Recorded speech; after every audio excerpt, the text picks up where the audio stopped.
the democratization across age, income, gender of creativity, the ability to create, how do you think that is going to change the future? It's a huge change. Well, I think it's really one worldwide society. You can already see the intermingling of culture. It's long been established that we're one economy. I happened to travel to 3 different continents in October of 2008, and every country I went to, every industry was affected that week by the economic crisis that happened. That was a negative incident, but it nonetheless showed the interconnection of our economies. So people worried about, well, what about China competing with us? In my mind, I'm rooting for that Chinese engineer work and solar energy because we all benefit from creativity no matter where it is. And that's the beauty of entrepreneurship and people being free to contribute to the economy, which is now one world economy. And the sharing of cultures comes with that. We will see kids all around the world contributing. We can already see it in terms of the influence of young people and be very hip and very knowledgeable about things that the adult world cares about. So we're seeing already a great enabling. I mean, having 20-something-year-olds change the world by creating Facebook or Google or Microsoft, Apple, is not at all unusual. We're going to see that all around the world. I think our entrepreneurial model and venture capital industries are being copied. That's a good thing. And that's part of what keeps this exponential growth going. You said that our ethical system is based on the idea of consciousness. Our economic system has been based on scarcity and friction. What about a world where, as you say, we can make anything, out of anything, at any time? Would that change the entire economic structure in the world? Well, we will keep, there'll still be money in the future, and we still have an economic system based on money.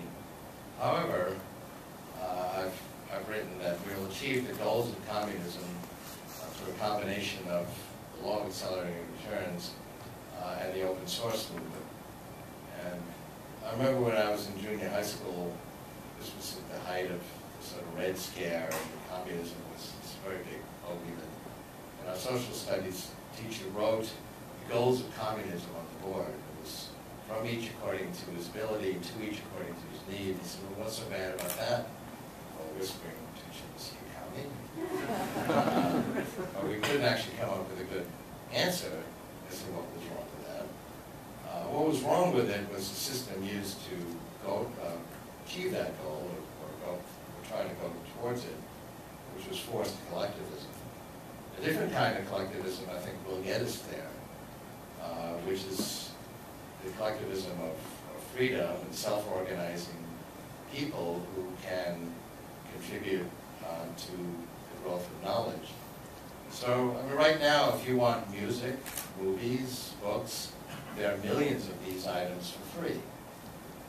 There are also robust book publishing industries, and despite discussion of prices in those industries are actually as big as ever, because people still spend money for proprietary forms of that information.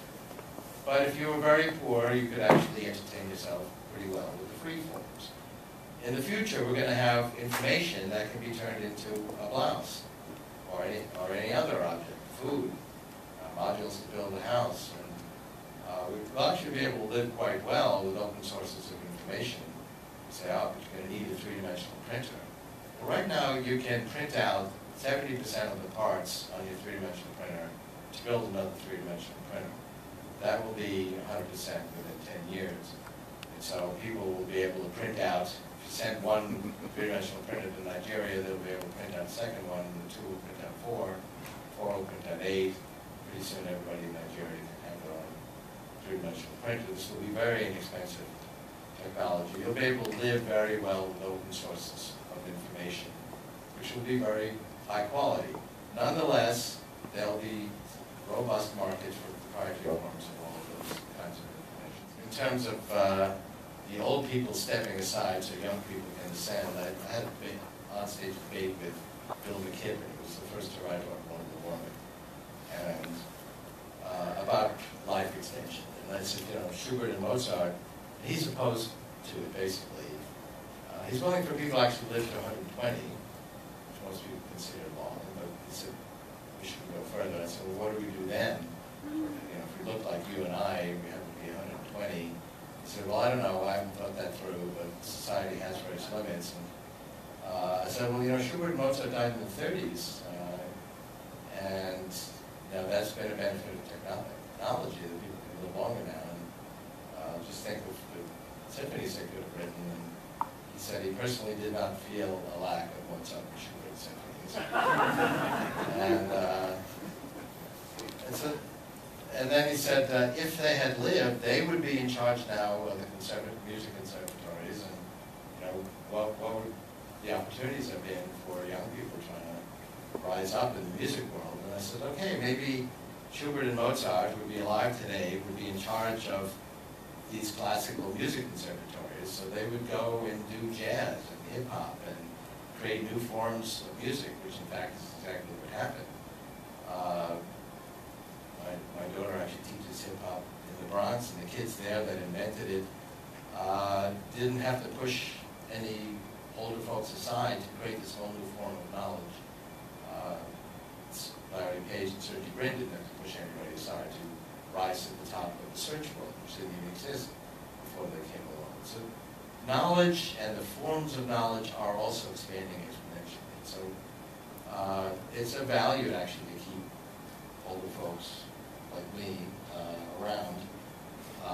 There'll be plenty of opportunity for young people with this exponential expansion of knowledge. We hope Ray's around for a long time, but speaking of time, I want to get some questions from the audience. So microphones, raise your hand. How about that person over there?